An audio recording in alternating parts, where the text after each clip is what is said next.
importante como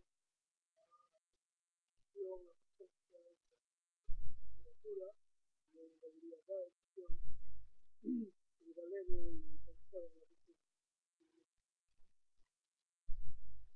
y vou tratar de hacer un diagnóstico y recuerdo que o actual presidente da Real Academia Galega, Luis Ferreira, par de anos, cando dixe que a literatura galega é perfectamente invisible para a Galicia, que partir dese punto estamos para propoñer un modelo que dende os editores entendemos que debería sair desa situación, que sería a creación de unha oficina de literatura galega. Son, digamos, as dúas cuestións que quero abordar breve e rápido. Probablemente creo que ten razón tamén cando dice que estamos perfectamente invisibles como literatura e como sistema editorial nun mundo globalizado onde hai intereses que son sempre no ámbito da edición en términos literarios en teoría. No mundo da edición somos perfectamente invisibles como somos apenas o 2% da edición en España, ¿no?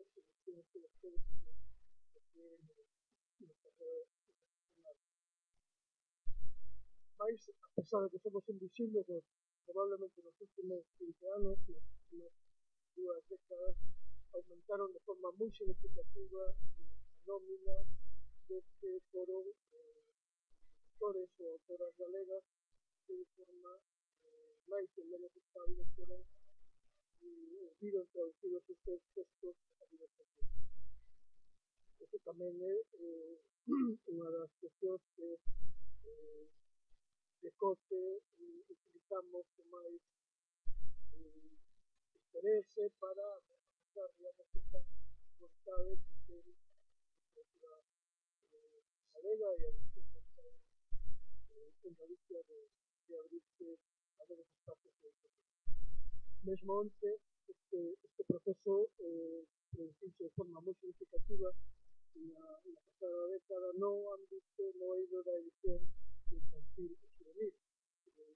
Hoxe celebramos o 2 de abril, que é o Día Internacional da Literatura Infantil e Juvenil, e non podemos obviar que hai algunhas editoras galegas, que Raca ou Oco, por poner os dos casos máis significativos, que publican estes álbumes concebidos, diseñados, moitas veces publicados en Galicia, simultaneamente nas diferentes linguas. Sería, digamos, unha das situacións que supoñerían que estamos iniciando un camiño, como tamén son algúns autores galegos, galegos contemporáneos, como Manuel Rivas, que ten un libro que en este momento está traducido de la primera perspectiva 30.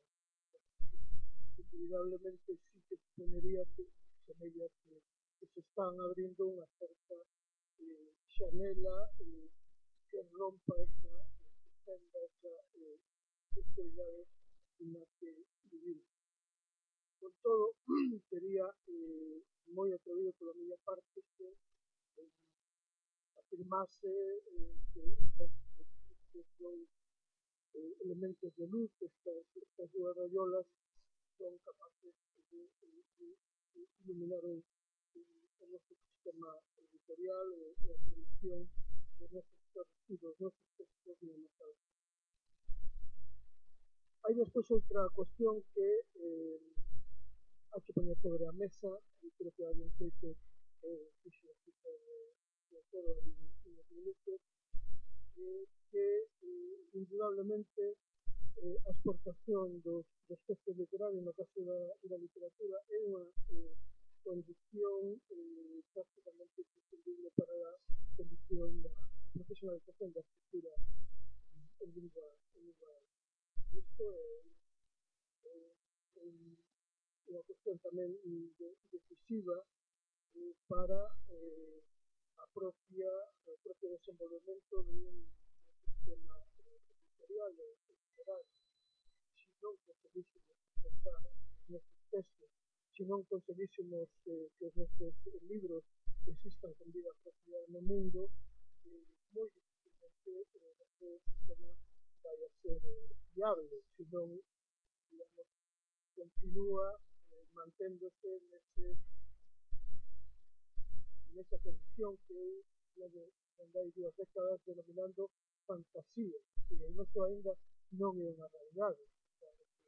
Podemos tener moitos números sobre a mesa de forma voluntarista, publicamos en lingua galega 2.500 títulos, os cales apenas o 20% son traducidos extranjeras. Isto realmente é importante, como é moi importante contar con o amparo dun sistema de recepción para tanto a produción editorial como literaria que avale a excelencia e a diversidade da nosa cultura. Esta é unha cuestión, é un labor que le corresponde especialmente a institucións académicas, o universitario, pola vía da investigación, das teses, da docencia, do intercambio interuniversitario, que se provocará, sin dúvida, unha fluidez informativa que logo podría ser aprovechada no ámbito do mercado editorial e na exposición dos textos, como pola podemos denominar crítica en xeral. Non hai posibilidade tampouco de chegar ou exportar textos ou vender dereitos de libros que non conten co aval previo da súa recepción no primeiro. Isto moitas veces é moito máis importante pensar desde fora, porque probablemente os editores que somos, bueno, as persoas que tomamos as decisións de editar textos de outras linguas, moitas veces o primeiro que valoramos é para textos que se acompañan na recepción que reciben na normal. Como tamén é moi importante para desfacer moitos malentendidos sobre a nosa proxección exterior, contar no ámbito editorial e académico con unha serie de boas prácticas que deberíamos estudiar ou compartir sobre todo os editores, especialmente todo o que atinxe a que debemos de preservar sempre a identidade da obra original. Hai obras editadas obras galegas editadas en outras linguas nas que na página de créditos non aparece por exemplo o seu título na lingua original galega. Hai películas que se queren feito a partir de novelas editadas originalmente en galego que non aparece esa acuñada, esa originalidade na nosa lingua, como mesmo tamén un compromiso de traducción dende os originais galegos, que facilitaría moito a visibilidade libro, es decir, hai obras publicadas originalmente en galego e cando son traducidas a outras línguas son traducidas dentro da versión en castelán.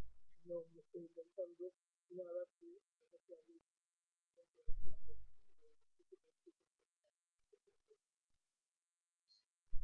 digamos que sería a situación na que estamos e os nuestros por que proponemos nós unha oficina da literatura galega. Antes hacía referencia a Pico de Toro, a que comparte como tal das cousas con él, e de compartir alrededor de que se chamou no seu momento o Instituto Galego Español. Comentaste un pouco nesta cuestión o ano 2004, cando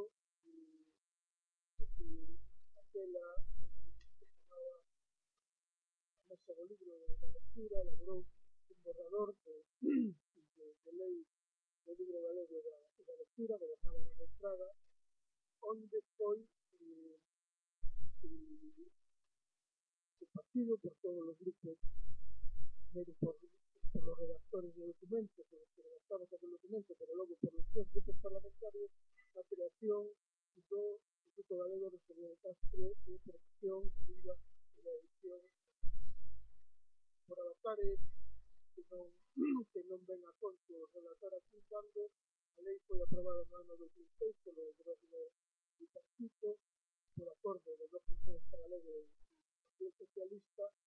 Ese artículo foi retirado da lei aprobada de agricultura, probablemente porque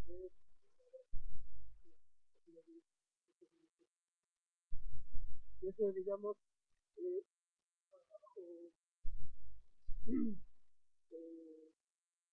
foi o devir desta idea que logo foi recuperada ou é recuperada de forma periódica como a solución a todos os necesidades de promoción entre a lingua da literatura galega. Realmente non estamos na situación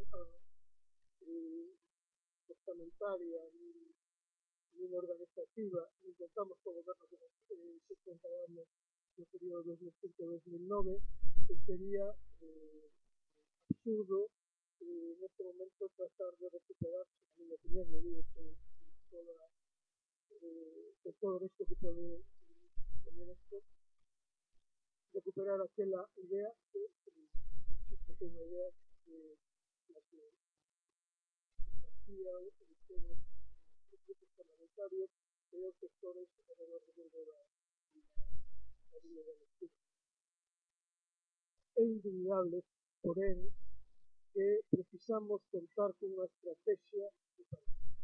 Non vamos a ser capaces de exportar libros e exportar textos literarios se non contamos con unha estrategia compartida entre lectores, editores e administracións públicas. Probablemente é o primeiro paso para acuñar esta oficina da literatura galega, que sería unha entidade dun rango moi inferior ao Instituto de Castro, tamén o rango inferior desde o punto de vista de organización, pero probablemente temos que partir de un gran acordo nacional alrededor desta cuestión. E este modelo de segundo rango probablemente non os medios que se contan dentro das institucións deste tipo ibérica, o español como o Instituto Ramón o Lecepare Vasco, creemos porén que sería homologable a modelos como o que existe en Irlanda ou o que existe en Finlandia para a promoción da edición e dos seus costes editores con frecuencia estable. la creación dunha oficina do libro galego no exterior, e falamos da oficina por recuperar un termo literario, a idea da oficina de imprenta, que se denominaba na Negra, pois debería ser tamén soportada, en primeiro lugar, polo entramado asociativo, que non é unha cuestión, digamos, da asociación de editores, exclusivamente ser os editores, ten que estar presente probablemente o clube, ten que estar presente a Galega, a Asociación de Traductores, que é unha cuestión fundamental, a Asociación de Ilustradores de Galicia, máis tamén, na muchísima opinión, ten que contar, ou podría contar o apoio das administracións públicas, tanto das administracións do goberno galego como das do propio Consello da Cultura Galega, que podría ser súa participación como do ámbito universitario, onde creo que aí sí que serían un papel fundamental. Pensemos que dentro da Junta de Galicia, pues, lo que foi a actual Secretaría General de Política Lingüística, hai unha rede importantísima de centros de estudios galegos polo mundo que podrían contribuir e colaborar no cumplimiento desta oficina da Secretaría e Cultura Galega. Creo que outra das funcións, moitas das funcións principais que podría ter esta oficina, que sería, en primeiro lugar, coordinar de forma permanente todas as actividades de formación da literatura e do libro galego a través no exterior, que son moito máis numerosas das que podemos considerar, reforzar a presencia dos editores nas feiras internacionais do libro, as feiras internacionais do libro, a presencia do libro galego é tamén moi superior a que se considera o seu libro galego está presente non solamente en Frankfurt, en Guadalajara, en a Feira Internacional do Libro Infantil de Bolonia, pois tamén o libro galego que está, sobre todo o libro infantil que está nas feiras de China ou de Xapón ou na Bea dos Estados Unidos.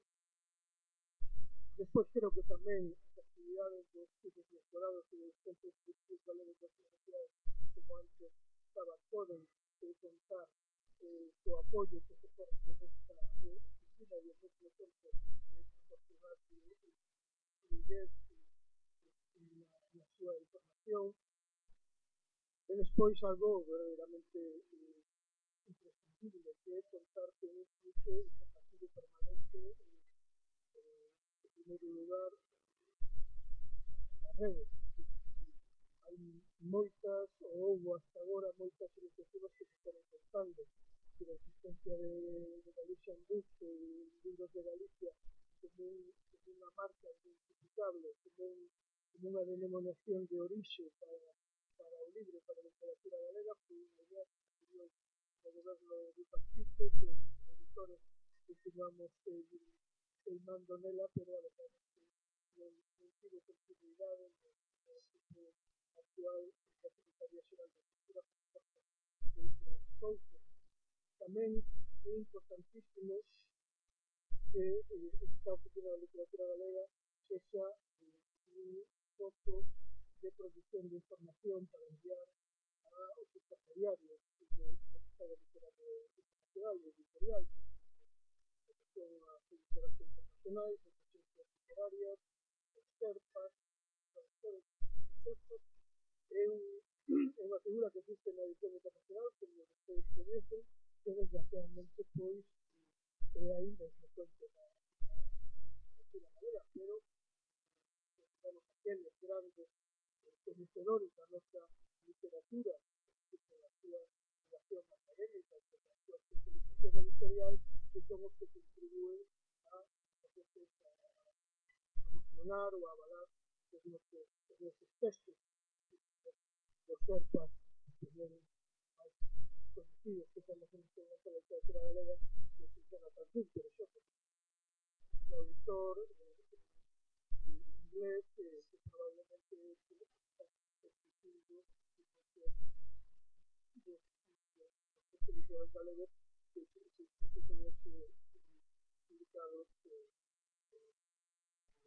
inglés.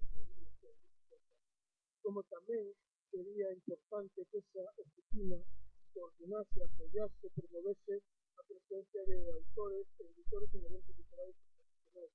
Eu estou pensando que festivais de poesía como de para ti interesante e adecuado para a literatura galega, e nós non estivemos presentes ainda para ti, que probablemente unha oficina de tipo permitiría, ou como na presencia dos congresos do Conclube, ou do IBI Internacional, que se celebrou hai 2 anos aquí en Santiago,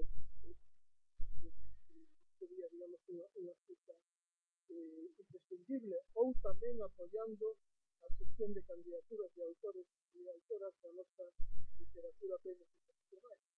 Realmente, cando hai unos meses, que Fernando Paz sería el premio iberoamericano de literatura en canción juvenil, pues bastante grandes ese premio, pero esos premios y esas candidaturas requieren pues mucho trabajo, mucho esfuerzo, mucha preparación y requiere, digamos, mesmo a utilización de todo tipo de medios informativos para que puedan llegar a terminar. Difícilmente, digamos, que la iniciativa privada se puede conseguir. Como también sería otra función imprescindible de esta literatura, o apoyo a la realización de encuentros literarios internacionales en Galicia. Muchas veces no abonda con sair de eventos internacionales, sino también los latinos realizados en nuestro propio. En definitiva, podríamos estar enumerando otras iniciativas. Lo que proponemos a los editores es abandonar una práctica criptografista que desgraciadamente estamos abocados a tener una estrategia de futuro por compartir una posición de mínimos. Esto es perfectamente asumible desde el punto de vista orçamentario, no en ninguna primera, no se trata de montar ninguna institución con un orçamento millonario, pero sí supón que podría romper con cualquier tipo de conformismo. Desgraciadamente, en este ámbito, después de 22 años en el mundo de la edición, probablemente sea esa a mayor frustración de que esta idea constante de estarnos presentes en el mundo, pues, por muy diversas razones, probablemente todas ellas atribuibles en gran medida a la capacidad de los editores, pues no somos capaces de enxergar a los que creemos que sí.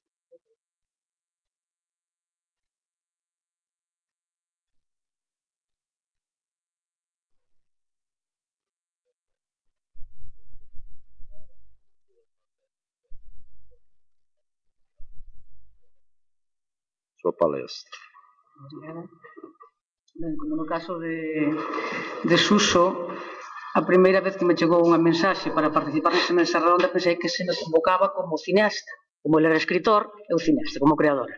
Despois vexo que estou como Universidade de Santiago de Compostela, polo tanto vou facer este papel duplo, que se me cae bastante ben. Asumo a miña polaridade. Ben, en todo caso, na mesa quedou un ambiente, unha atmósfera dun certo pesimismo, e eu por vontade... Que pasou? O outro? Bueno, eu por vontade... Pero que a bipolaridade me será por... coido que non funciona. Temos que ser ou galegos ou españoles. Neste caso, son galegos. Ben, non, neste caso no do cinema sí, porque senón seguimos sin ser visibles e neste caso dunha maneira perentoria. Ben, o que lles quero plantexar é o seguinte: coa lingua como no organizador do que lles vou dicir e cumplindo en primer lugar co meu papel como académica, tal e como se anuncia, vou lles dar noticia de o que levamos traballado nos últimos 5 anos. E como este traballo de pesquisa sempre vencella 3 niveis, que é o institucional, porque traballamos con bens culturais que, polo tanto, precisan de políticas públicas. Isto en Europa non é nada novo. A nivel académico e a nivel profesional, que son produtos tamén feitos en determinado entorno a partir de determinado sector creativo e industrial.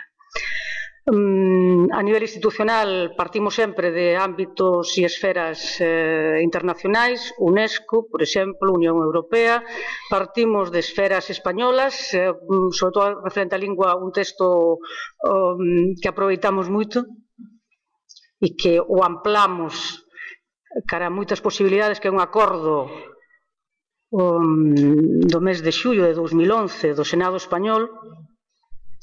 E como é moi descoñecido o Grupo Parlamentario Socialista, co apoio de Entesa, Catalá de Progrés, Converxencia e Unión, senadores nacionalistas e Grupo Mixto, conseguiu que o Pleno do Senado español aprobase unha moción na que se lle pide ao Goberno, o sea, ao Executivo, a adopción de determinadas medidas para fomentar a diversidade cultural e garantir o dereito dos cidadáns a acceder aos contidos cinematográficos e audiovisuais en versión orixinal. Estánse referindo ás linguas oficiais do Estado. Non se están referindo a linguas europeas. Polo tanto, está entrando pola primeira vez nun texto institucional español o dereito a ver como un dereito cidadán, a ver na lingua propia. Isto, obviamente, despois nós o desenvolvemos nunha pesquisa que ainda está en fase de conclusión, pero era para poñerles un exemplo de con que textos traballamos a nivel institucional. Os textos UNESCO, sobre todo polos dereitos lingüísticos ou pola diversidade, son moi coñecidos e moi actuais. E despois, obviamente, con textos e composicións e coas políticas que son responsabilidade da Xunta de Galicia.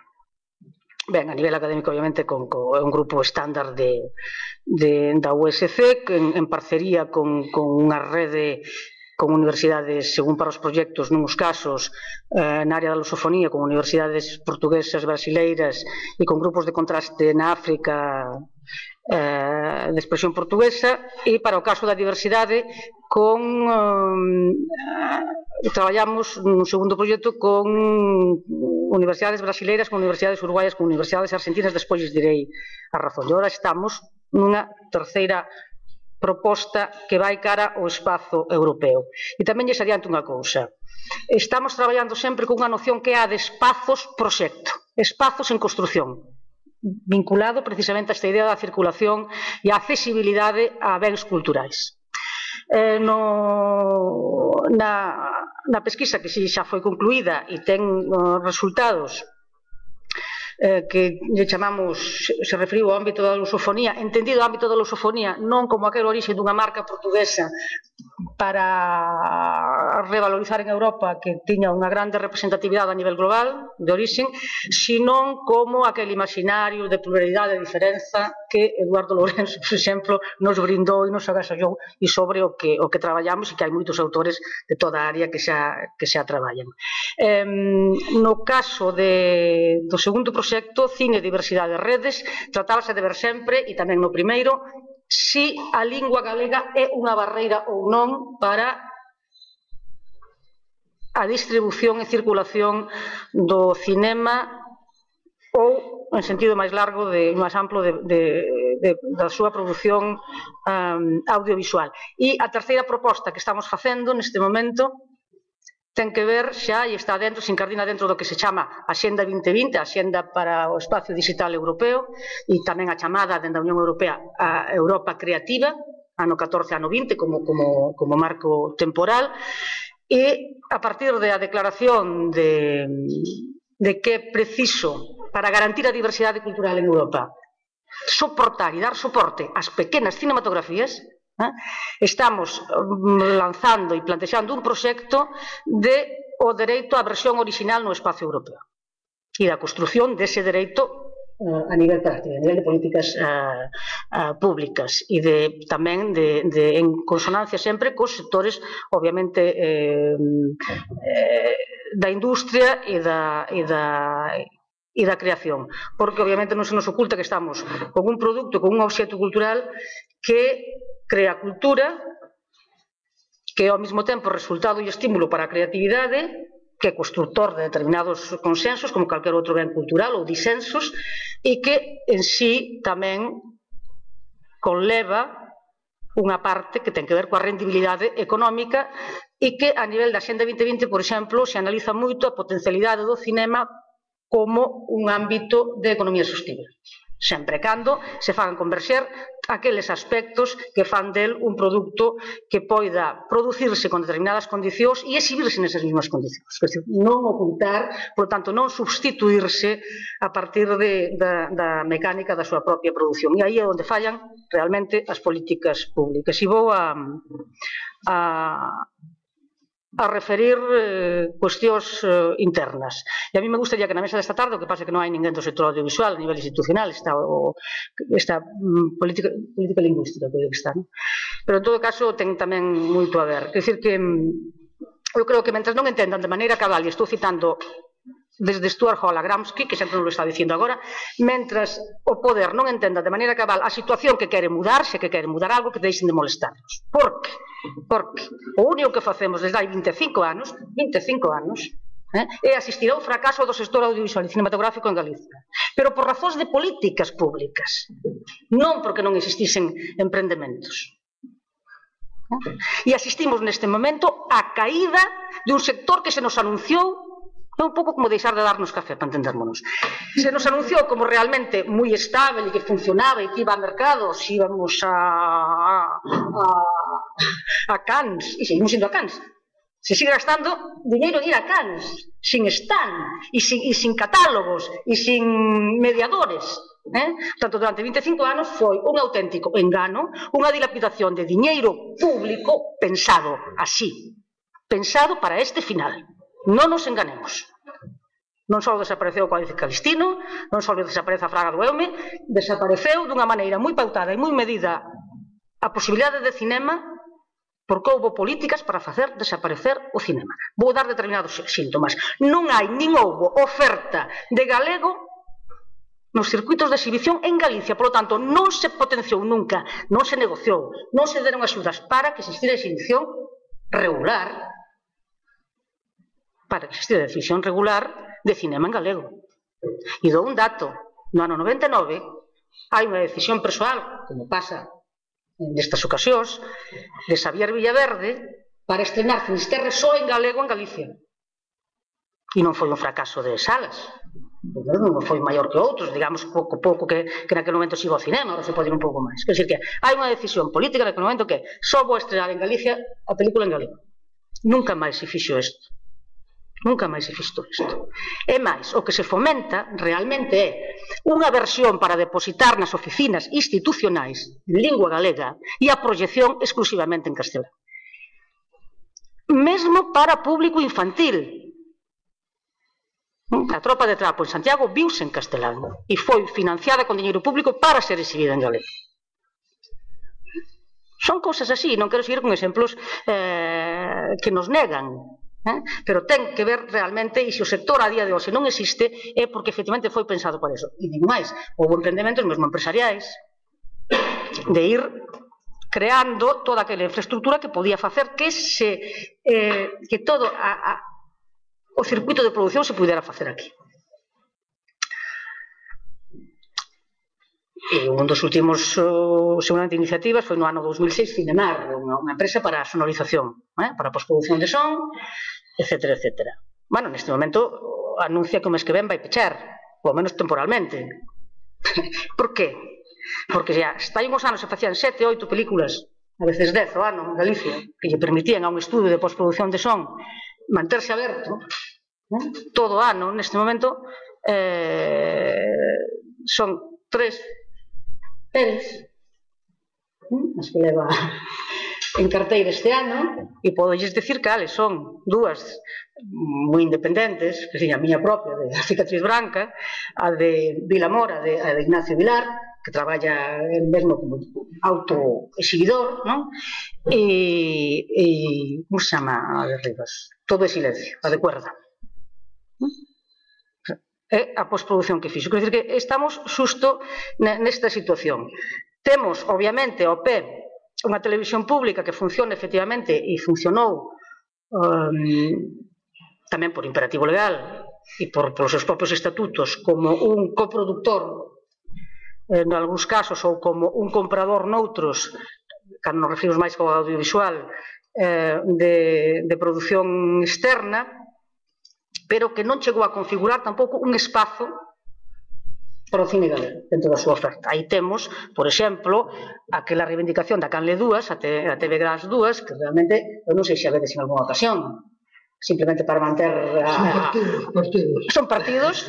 Claro, nós para ver a liguilla da Terrachá, por exemplo, non para ir a ese pormenor, pero que realmente non cumple ninguna das funcións a que está chamada polo target de público unha segunda canle. E que sería esa segunda canle quen podía facer convenios cunha canle portuguesa, por exemplo, para unha oferta tipo o que é arte entre Francia e Alemania, son dous países que dá un pouco de medo neste momento citar, esa parexa maravillosa de Sarko e Merkel, pero que no seu momento, obviamente, sacaron adiante un produto de gran modélico, o sea, que funcionou como un prototipo para un tipo de público, non era, obviamente, para un público masivo e con unha oferta moi pensada. E, ademais, non quería subir de determinado nivel de audiencias, porque sabía que eso implicaba tamén ser atraído para outro tipo de produtos, non? Entón, todo isto que se podería ter feito non se desenvolveu. Estamos abocados tamén aquí a falar casi sempre do que quedou sin desenrolar.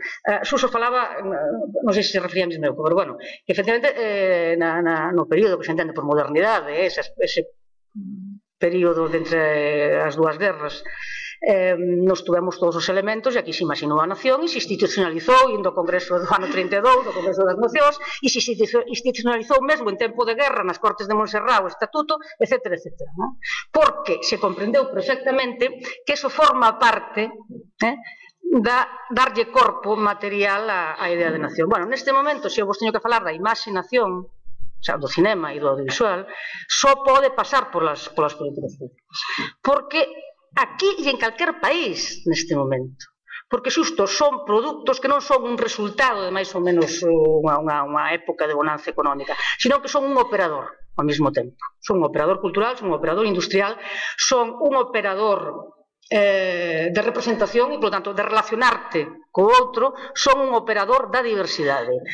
Me cingo aquí a isto, e nós cando traballamos coa diversidade a nivel da pesquisa, fomos cara a universos que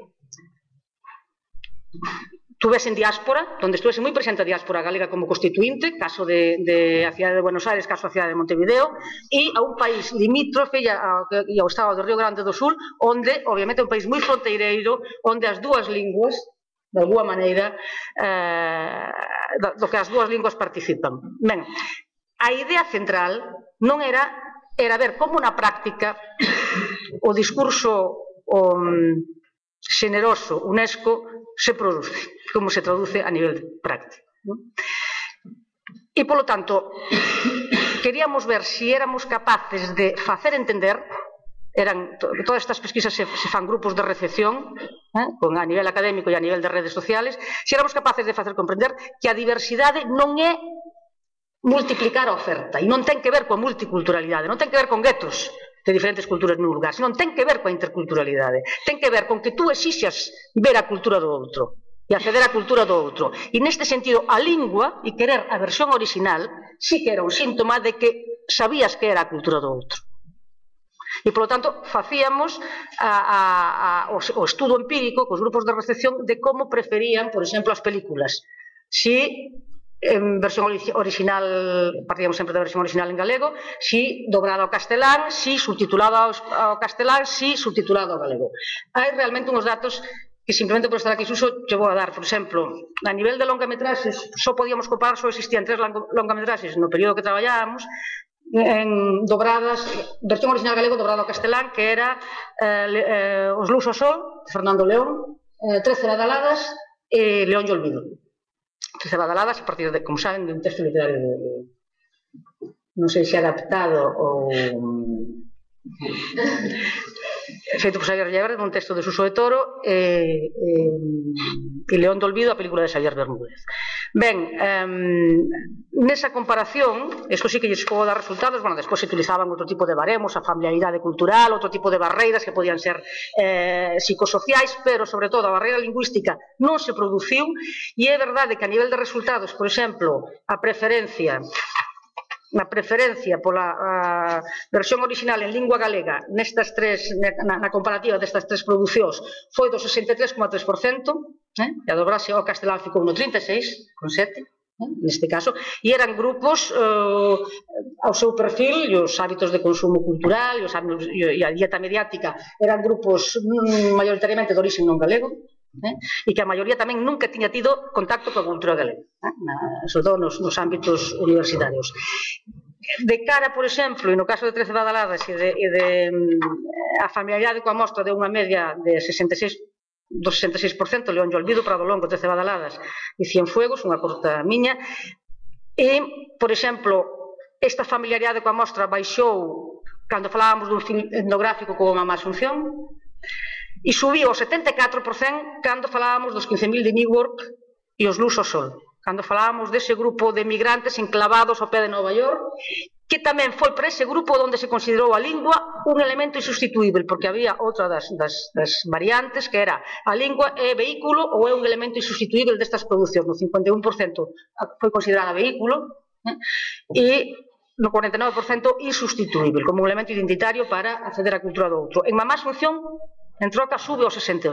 Aí sí que se considera que é realmente fundamental o estar o produto de lingua galega, pero os 15.000 de Network subiu ao 81%. Por tanto, caen moitos preconceptos sobre a capacidade de circulación da versión original en lingua galega para o cinema. E é o que nos leva a plantexarlle este último proxecto agora ao novo Ministerio, porque agora estamos en competitividade, sei como se chama, antes estábamos en ciencia e innovación, e tamén a propia Unión Europea, a ver que pasa, ligado á Axenda 2020. Pero, e para que teñamos un pouco de tempo para o debate, a cuestión a que quería retomar de todo o que quedou sin desenrolar. Nós tamén, nesa época da modernidade, temos o que se considera polos estudosos do cinema e polos historiadores o primeiro film nación, que é o Galicia de Carlos Velo, que está a pique xa de completarse, temos 23 minutos. O único que nos faltaría sería atopar a montaxe original que o propio Carlos Velo quería facer. De momento nos arriscámonos, porque suamos sempre co risco, a facer unha montaxe seguindo un pouco determinados indicios que ele deixou en declaracións ou determinadas colas que nos dan os cortes da propia película e nos permite unir determinadas secuencias. Por tanto, neste momento temos, polo menos, unha idea aproximada do que foi o noso primeiro film considerado nacional dentro das clasificacións actuais do que a filmografía nacional. Se partimos, sobre todo, da liña canadiana, teríamos aquel que trata da historia, dos conflitos dunha sociedade consigo mesma, etc. Se partísemos da liña máis anglosaxona, xa hai un epígrafe que entrou hai moi pouco a través dos estudiosos do British Film Institute, que é o número 7, tratado nun artigo xusto que repensando, reconceptualizando exactamente o cinema nacional, que fala xa de linguas non estatais, xa, incluídas en ámbitos institucionais estatais, que son realmente linguas constituintes de determinada produción cultural, entre elas o cinema. Por lo tanto, non estamos falando de nada que imaginemos. Non estamos nun acto de vontade, estamos nun acto de como se van concretando a nivel de Unión Europea, que é o espacio político e o noso marco de referencia xeral, como se van concretando estos avances da construción de novos espacios para a accesibilidade e a visibilidade de determinados bens culturais. E que no noso caso, e no caso da cinematografía galega, ten este outro espacio proxecto plural e diferente que se está empezando a asumir así, porque a pesquisa que nos facemos sobre lusofonía, agás en Portugal, que traballamos coa Universidade de Beira Interior para que non fósemos veciños, que non fose Porto, porque hai moita relación, e que non fose o Miño, porque somos veciños, entón parecía que aí non, que éramos todos miñotos. Non, nos fomos para a Beira Interior, pero agás na Beira Interior, en Brasil, a lusofonía é o termo, falamos do termo, absolutamente descoñecido.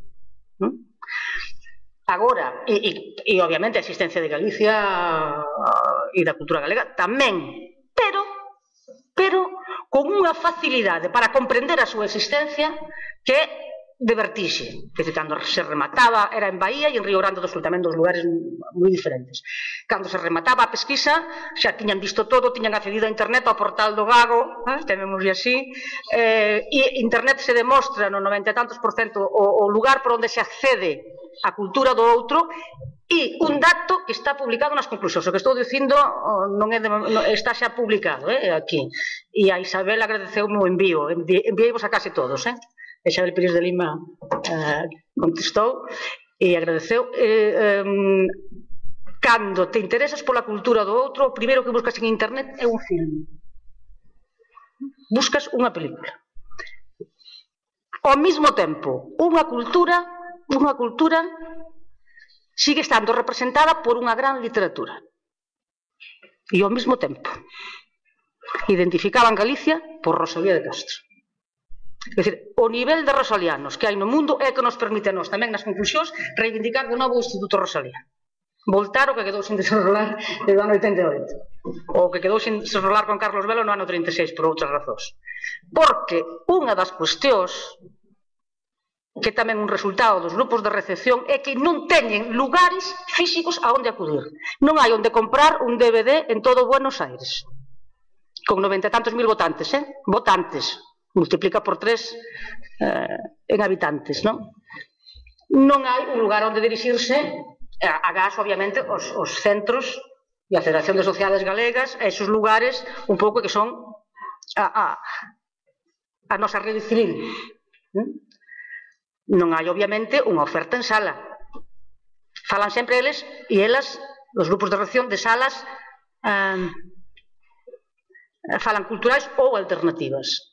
Porque o target interesado en cine galego é un target universitario, clase media, fundamentalmente femenino, e moi vencellado a unha serie de problemáticas sociais, como as medioambientais, por exemplo, como a cuestión da paz, como a cuestión educativa, que eran os problemas que máis sobresaían. Por tanto, é un target específico que, por tanto, tamén favorece crear espazos non tan aleatorios nin tan fugaces de exhibición, porque, claro, outro dos síntomas. Supoño que aquí estarán os datos. Canto diñeiro se ten gastado en acudir a festivais? Bueno, e dun modo, a veces, bastante ampuloso, digamos, con fletes de avións e cousas así. Moito diñeiro. Porque, claro, se non vale para nada, se tú non deixas despois puntos de referencia onde podas acudir.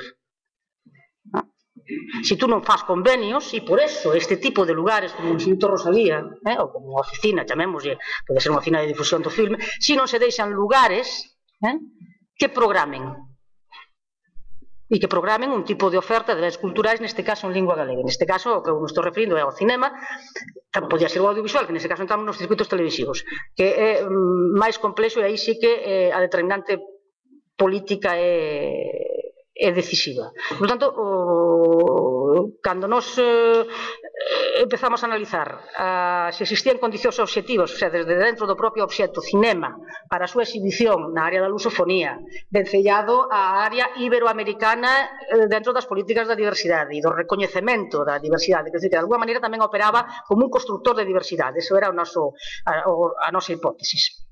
Ou, se efectivamente se consigue que nas políticas que leva adiante de protección das pequenas cinematografías a Unión Europea entren e se fagan concertos a nivel de salas de exhibición, a nivel de salas culturais, mediatecas, a nivel de centros de ensino, a nivel de todo tipo de espacios complementares e non excluintes, e si se crea ese espazo para a circulación, neste caso do cinema en versión original en lingua galega, estarase obviamente ao mesmo tempo aplicando aquilo que a tecnoloxía permite. Eles están falando deste vínculo á propia construción do espacio digital europeo. E con un tipo de, e concibindo este espacio pola primeira vez, dá impresión, de maneira máis ou menos con vontade de facela efectiva, como un espazo tamén de pluralidade e diferenza. Un pouco tampouco como son todos estes espazos, proxectos, ligándose un pouco a aquilo que nos avanzaba e que nos facía pensar Castells, de pensar en espazos, proxectos a partir, obviamente, da identidade como un constituinte e, neste caso, da lingua como un signo que representa esta identidade. Nos, neste sentido, coidamos que dar a ver o cinema en lingua galega ten máis que ver con un programa pensado para eso e non para sustituílo, para habituármonos á fame. Ou se non tomamos café, despois non tomamos sobremesa, despois non tomamos... E despois, oye, podemos até pasar sin nada, sin cultura. No, o problema, o tomo... Claro, é unha broma, non? Porque estamos nun territorio de complicidade, non? Pero, quero dicir que é todo un síntoma que sexa sobre a cultura, sobre o que caen as primeiras restriccións, non? É un pouco para habituármonos a que non a precisamos, que é superflua, cando efectivamente estamos falando dun elemento constituinte da idea de cidadanía, dun elemento constituinte da idea de igualdade, non? E da idea, por tanto, da accesibilidade, partindo dese principio de igualdade. É unha idea que construe elementos fundamentais e valores fundamentais, e o consenso. Se a eliminamos, a ver que pasa, pero además a veces se eliminan por unha cuestión puramente non económica, casi todo o que se está eliminando non ten que ver con razóns económicas. Cando o goberno da Xunta pecha Flocos TV, que era esa gran nube que tiña recuperado aquel cinema que se facía nos anos 70 até, o cinema que facían as agrupacións do Deza, o que fan os rapaces nos institutos, e até o mesmo cinema comercial, cando se permitía depositarlo ali, cando xa se pensaba que un film estaba fora de ese tempo de explotación comercial, eso non costaba un peso directamente, entre o novo goberno e o pecha. Quedámonos sin Flocos TV, que era moi utilizado, por exemplo, polos leitorados e polos centros de cultura galega no exterior. Moi utilizado. E polos centros de ensino, baixaban películas. Bueno, non foi unha razón económica, foi unha razón exclusivamente política. E máis, seguramente isto se o levas a un tribunal, está conculcando as leis do patrimonio. Estás impedindo un acceso a un ben patrimonial.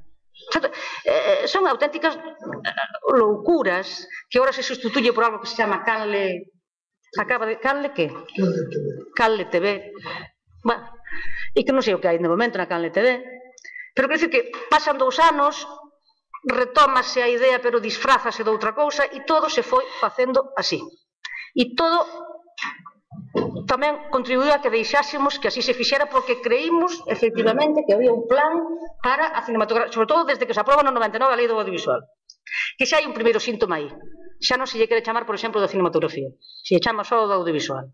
Porque é como se aí entrase casi todo. E a través dese casi todo o que se fomentou foi o galego para a tele e para os produtos, digamos, de non sen calidade, máis que sen calidade de acali, que non se ten en conta se son ou non a nivel de linguaxe ou a nivel de proposta significativos e contemporáneos, sino que é un produto televisivo para aí cumplir outra función, e o castelán para o cinema, que iso foi o que realmente pasou.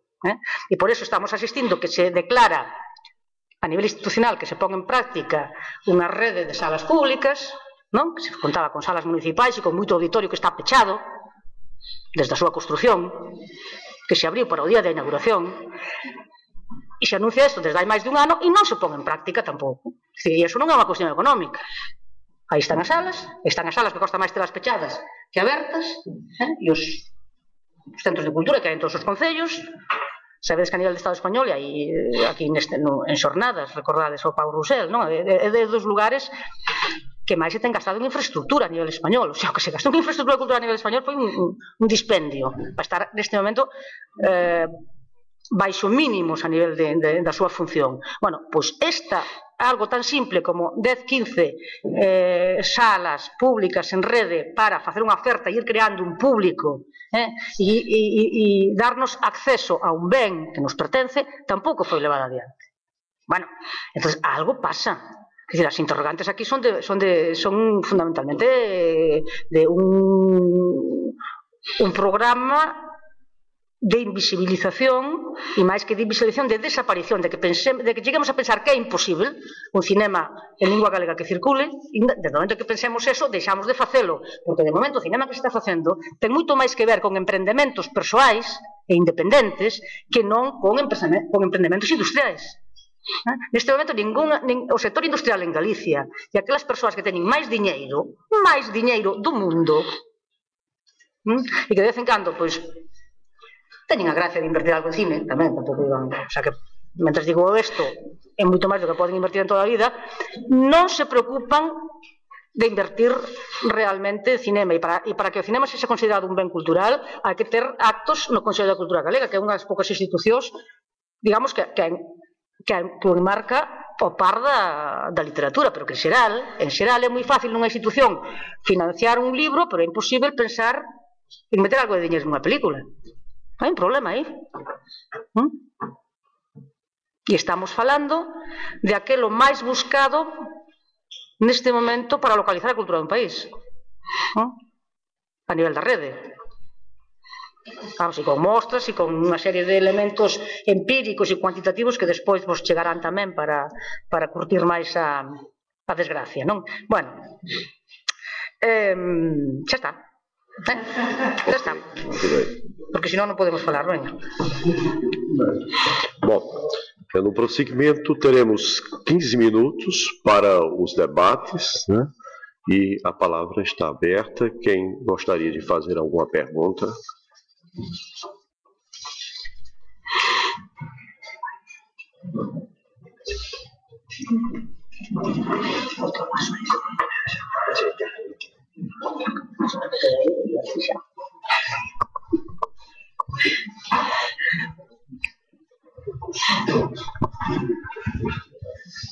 Sí, quería preguntar a Manuel Bragado y a Suso también. A ver, esta oficina de literatura gallega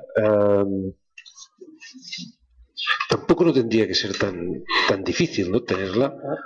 Es decir, cuando el sector y los subsectores que conforman un sector se coordinan y persisten en una demanda, no veo por qué todo eso resulta tan fantasioso o tan quimérico. Es decir, estamos hablando de algo que existe. La literatura gallega existe, no es opinable. Entonces, desde el momento en que existe, uno tiene que hacer algo con ella. O se la carga para que deje de existir, o si no, le tiene que dar vida. Entonces, a ver, todas las medidas que tú has ido desgranando, algunas concernientes a lo que podríamos llamar proyección interior, a otras proyección exterior o internacional, todo esto parecería lógico que pudiera articularse al amparo del Consello de Cultura Gallega o al amparo de la Consellería, si es que se llama así, de Cultura del Gobierno de la Xunta, donde, por cierto, tiene que haber unas partidas para, por ejemplo, fomentar o dotar a una convocatoria de ayudas públicas, como imagino que existe, para toda aquella editorial extranjera que opte por querer editar y, por lo tanto, traducir una obra del gallego. Es decir, a veces es un problema de sincronía o de articular partidas, programas y proyectos que están desarticulados, probablemente a conciencia. Otra cosa muy distinta del sector audiovisual. En fin, porque precisa mucho más de una clarísima voluntad política y, por lo tanto, la consiguiente dotación. Sí, es decir, son problemas de magnitudes muy distintas. Sí, antes de solo unha acotación. Pero que dentro desa maniobra de disfraz deuse dotación, deuse diñeiro para a produción, pero despois nunca se fixo seguimento de onde iba eso. Si se estrenaba en galego, que era o compromiso, cando das unha axuda, si efectivamente se consideraba un circuito posible, por exemplo, as axudas do ICA, do Ministerio de Cultura. Neste sentido, xa na propia convocatoria obrigan a un 20% de inversión en promoción. Aquí, as axudas a desenvolvemento de guión non se fai o seguimento se despois se transforman en película. Creo que se teñen transformado como 2%. E o resto é diñeiro morto, e nas producións, claro, pasen todo o cine español, non? Se se producen 200 películas, estrenanse 30. Queda o 70% na gaveta. Aquí tamén, pero claro, houve momentos en que se facían 10 puxábase porque chegasen á sala como mínimo a mitade, pero iso foi paulatinamente desaparecendo. Facíanse 10 e quedaban na fase de produción e nada máis. Versión española, unhas cuantas tal, e pérdida e non retorno. Tanto, non é que non se dese diñeiro, pero o diñeiro, si se pecha nunha fase que precisamente a película só existe no momento da proxección. Imagino que una parte del problema, por lo que he visto también en el caso catalán a menudo y en casos de otras culturas, diríamos, minoritarias, es un problema que afecta a la falta de articulación de los propios sectores. Es decir, en la medida en que un sector no está bien articulado, su capacidad reivindicativa es tremendamente frágil y vulnerable. Y desde ese punto, es decir, me temo que de poco sirve quejarse si realmente no hay por parte de los propios implicados una especie de acto de generosidad por el cual uno que resulta que lo que le gusta y lo que es un escritor, y otro que lo que le interesa es componer música contemporánea, por poner los ejemplos, tienen que, diríamos, volcarse en la construcción diríamos, de un tejido asociativo desde el cual insistir una vez y otra hasta conseguir lo que... Es decir, yo pensaba, por ejemplo, ¿qué mediana de autores de literatura gallega se traducen anualmente? ¿Cuál sería la cifra?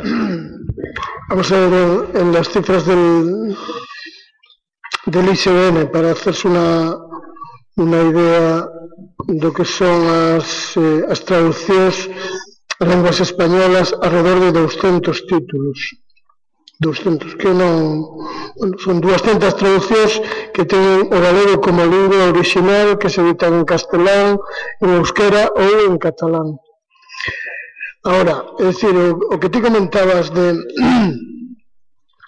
En Galicia hai, en el sector editorial, hay un tejido editorial que no es comparable al catalán, por supuesto, es decir, editamos 2.500 títulos, en catalán se editan alrededor de, bueno, 7 o 8.000 aproximadamente, me parece, ¿no?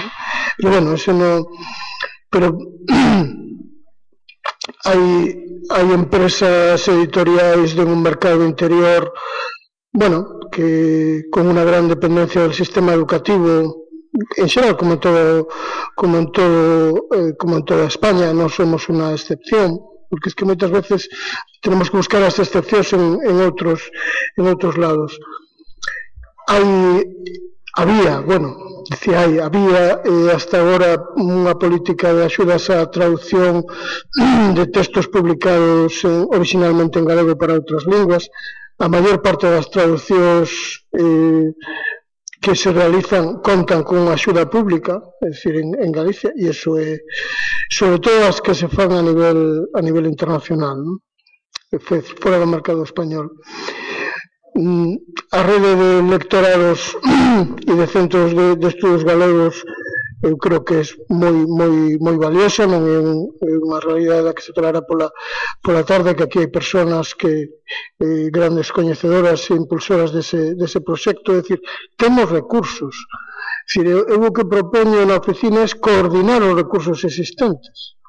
É dicir, outra cousa, é dicir, como ben coñecemos, é a creación de unha entidade, é dicir, como pode ser o JUL ou o Lechapare, que ten xa outro carácter, non? Pero neste momento en Galicia é unha cuestión de optimizar os recursos cos que contamos sempre que compartamos unha estrategia de país, pero Galicia, desgraciadamente, e isto xa é unha opinión personal miña, que pode ser non compartida, desde hai tempo un país que ten moitas dificultades para conseguir acordos no seu proceso de construción nacional.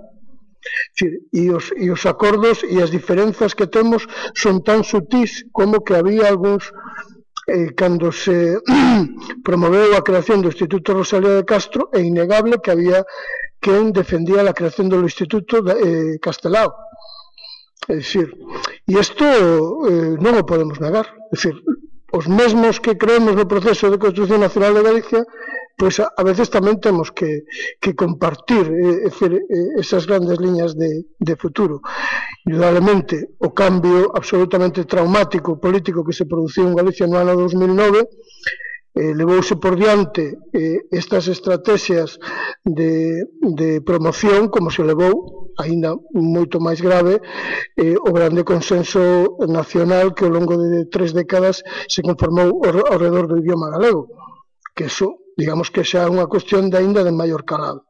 Entón, eu non sou unha persoa pesimista en absoluto, sempre, ademais desde a iniciativa das empresas non podemos selo, pero en este momento debemos de ser capaces de coordinar o que temos e despois poñeremos, bueno, pois outros cimientos, outros alicerces, ¿no? Sí, simplemente una acotación a tu comentario, es decir, quizá la fragilidad de estos planteamientos se deba a un exceso de dependencia de lo que son las políticas culturales respecto a lo que son proyectos políticos.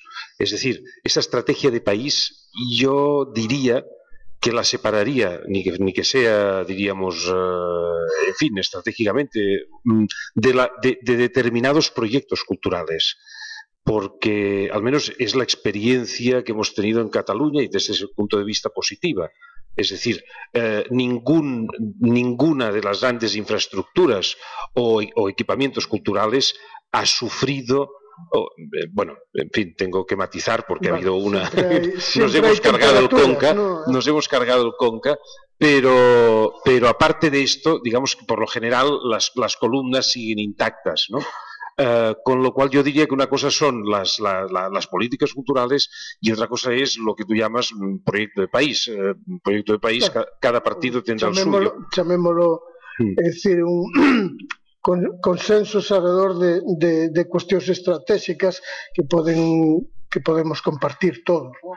Indudablemente, se non hai un consenso alrededor do estatus do idioma ou do estatus da cultura, moi dificilmente despois vas a poder poñerte de acordo en un proxecto dese tipo, claro.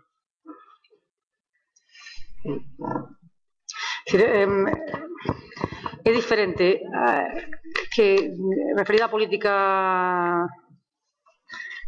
do cine, a política do audiovisual, haxa unha negociación cos exhibidores, como houve ao redor da lei do cine en Cataluña, e a construción pensada dun proxecto como Panegra, masivo, e despois cambio de goberno e unha aposta para acompañar ese proxecto, se é posible, até o Óscar, que non haxa en absoluto un intento de falar cos exhibidores para ver que pasa, ou mesmo durante un tempo financiar, igual que se financian outras cousas, a presencia de cine en galego nas salas para ir construindo ese público e ese espacio e esas referencias, non? Sobre todo, estamos falando, neste caso, de un produto que todo o mundo acorda, en que se reúne talento, o sea, creatividade, tecnoloxía, valor engadido, por tanto, valor económico e a representación dunha sociedade. Por tanto, se non se une, se non se fai converxer de alguma maneira a todas as pezas implicadas da ideación á exhibición, é que non hai realmente interés en pensar durante un segundo que facer co cinema, por exemplo. É o que me refiro cando digo que entonces o máis fácil é dar diñeiro. Bueno, neste momento, eso que era o máis fácil xa tampouco. Pero durante un tempo, o simple era dar o diñeiro e que pasa cando este diñeiro desaparece, claro, desaparece a produción. E é máis, e desaparece un sector que se pensou que existía.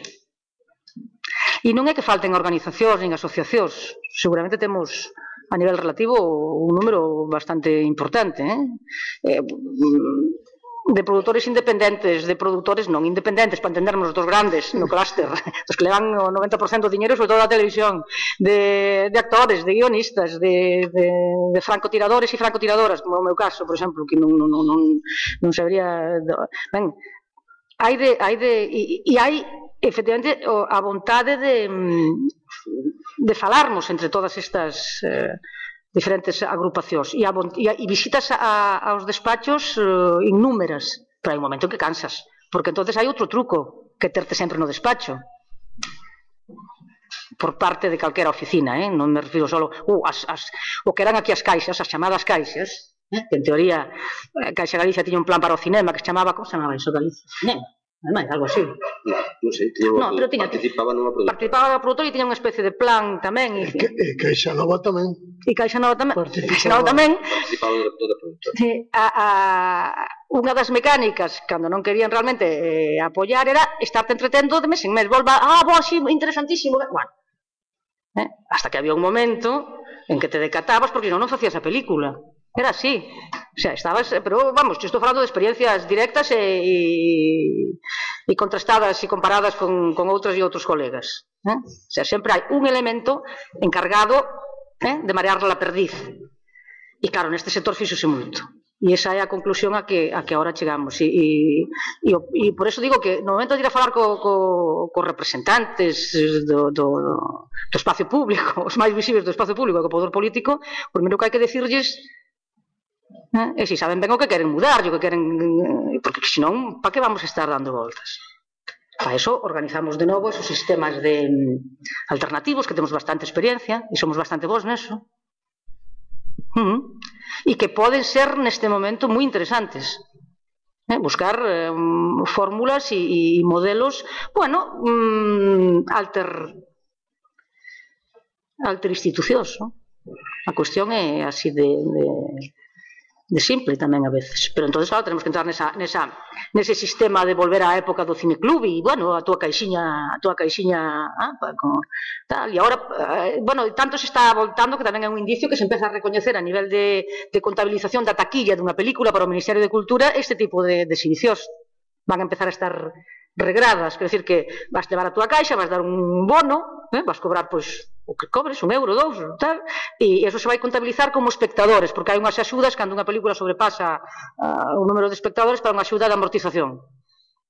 Bueno, efectivamente empeza a considerarse que hai toda unha serie xa de circuitos que estamos en transición da sala, mentras non saia tamén algo moi retrasado a nivel español e a nivel galego tamén, o que é a digitalización das salas. Pero bueno, en todo caso, hai menos de 10 anos, no 2004 exactamente, a nivel de Estado español había 2 salas que eran os Verdi, Madrid e Barcelona, que se vían en digital, só 2. Neste momento hai 800. Portanto, hai tamén esa migración ao digital que vai favorecer moito un tipo de explotación diferente, pero que a parte institucional e a parte legal é moi lenta. Quer dicir que xa a nivel francés este ano xa non se pode exhibir en celuloide, o sea, se deu por concluído o proxecto e o programa de digitalización das SAS, das salas de cinema. Aquí non hai aínda axudas á digitalización, non sei se a nivel local en Cataluña hai, pero bueno, aquí realmente non hai. É máis fácil que che merquen un equipamento que despois ten o problema dos estándares e que nunca se ven as cousas. É máis fácil, de novo, mercar un equipamento en falso, porque despois non que facer un programa para a digitalización dos espacios de proyección a partir dun estándar máis ou menos homologable en Europa, que neste momento están funcionando 2 ou 3, máis ou menos, como se chama? Non, está. Isto como se chama?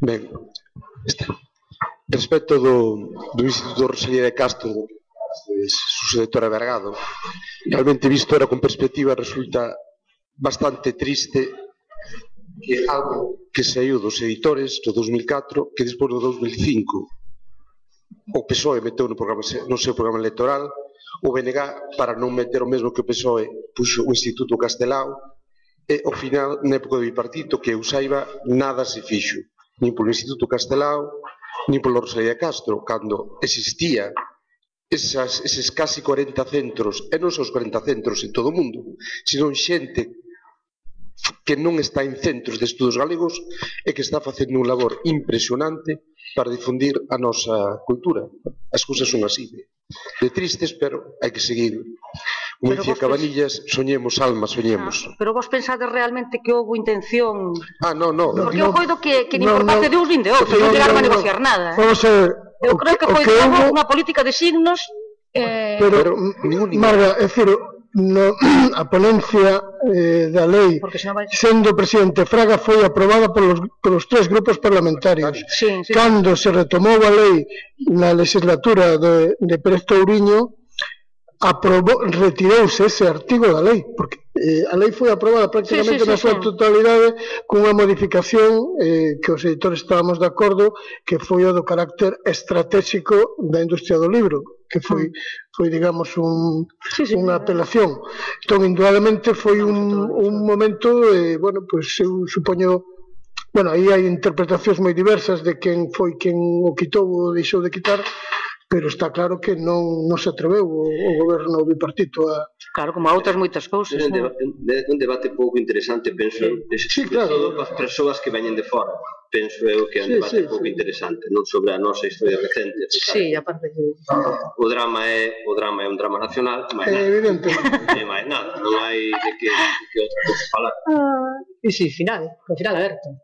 Agardemos. E respecto do cinema, eu estou totalmente de acordo co que acaba de dicir Margarita. Con todo, aquí en Compostela somos uns... O sea, querer ver cinema en galego é chorar. E aquí en Compostela somos uns privilexiados. Eu lembro cando se proxectou a Lingua das Bolboretas, que polo menos aquí podíamos vela en castelán ou en galego, que noutras grandes vilas non. Hai unhas semanas estreouse aquí o Sinbad. Non houve o Sinbad que dirixiu o Dobao, non houve publicidade ningunha máis que o boca a boca. Eu fun velo ao Cinema Compostela, eu era o único espectador unha das sesións. Na seguinte sei que había 2 ou 3. Entón, que cinema temos? Existe realmente?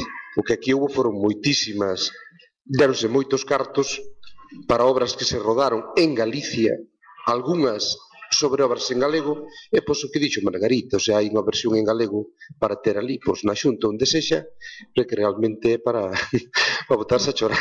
No, e en xeral se deron máis cartos para obras que nin siquiera nin se rodaron, nin tiveron maior... nin siquiera cumplían, digamos, os preceptos, digamos, que as subvencións publicaban, non? E en concurso público. No, bueno, esa é outra cousa que acabas de decir tamén, Paco, que é verdade, é verdade. Tú non podes pedir que exista un público cando non se foi construindo ese público, pero que tamén na construción dese público están os criterios de escolla de que cine se fai. Claro, aquí houbo, e se imos as hemerotecas de hai 2 décadas, década e media, vemos que houbo unha defensa do cinema comercial, pensando que eso era o que podíamos facer. Non nos decatábamos que nós non podíamos facer eso. Por iso, é dicir que nós tiñamos que ir un pouco como foron os latinoamericanos, por un cinema imperfecto e por un cinema moi autoral. Eso é o que nos iba... O caso portugués, neste momento, e en todos os grupos de recepción, hai 2 nomes coñecidos, que é Manuel de Oliveira e Pedro Costa. O mellor nunca viron un filme, e o mellor nunca van ver un filme.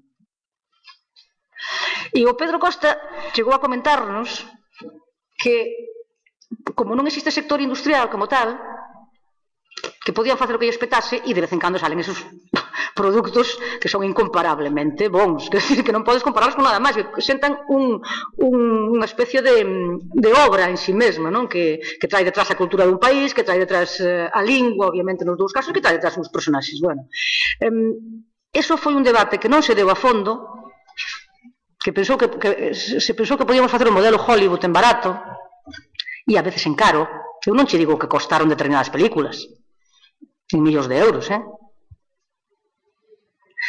e para min era un debate que viciou e distorsionou os criterios de escolla, porque podíamos ter realmente un tipo de obra. Nos meternos nas obras de xénero é moi dificultoso. Bueno, ben vemos como lle vai ao cine español as obras de xénero, é dicir que o desastre ven de moi longe, tampouco non... Pero, bueno, aquí o que eu foi outra das cousas que se pensaron, que se apostou en cabalo errado, realmente. E se apostou durante moito tempo sin pararse a pensar por que se estaban perdendo as carreiras. Onde estaba o problema? Se parece que estaba... E, bueno, agora veñen estas cousas, que aí pode haber unha sala que eventualmente saque unha película en galego que non teña espectadores, e con eso xa se justifica non volver a sacar.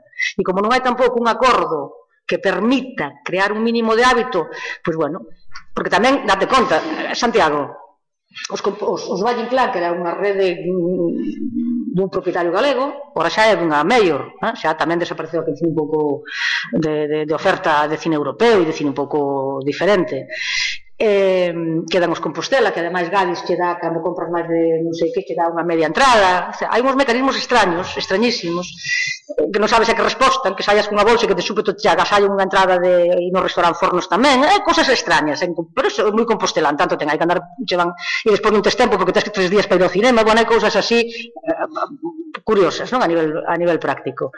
Pero claro, sería moito máis interesante manter unha pantalla en Santiago, onde puidéramos ver cine en galego.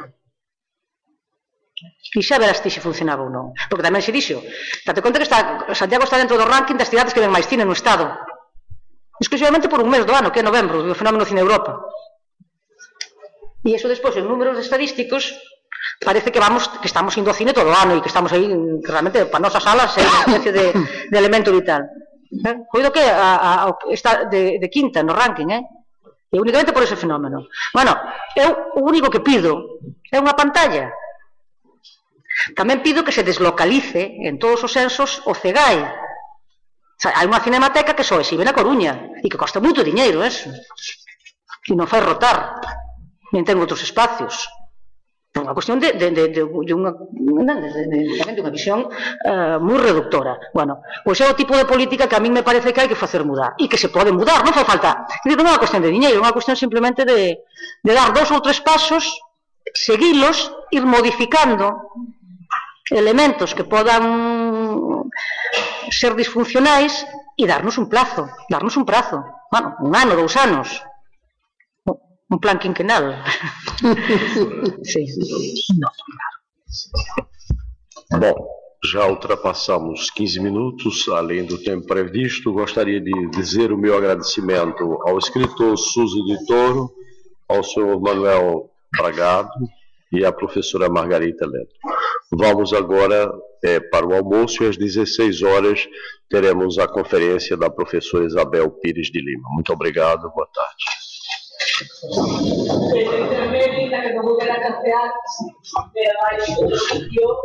Sí, ahora no tanto, no. No, eu seguía falando porque pensei que tampouco tíamos comido.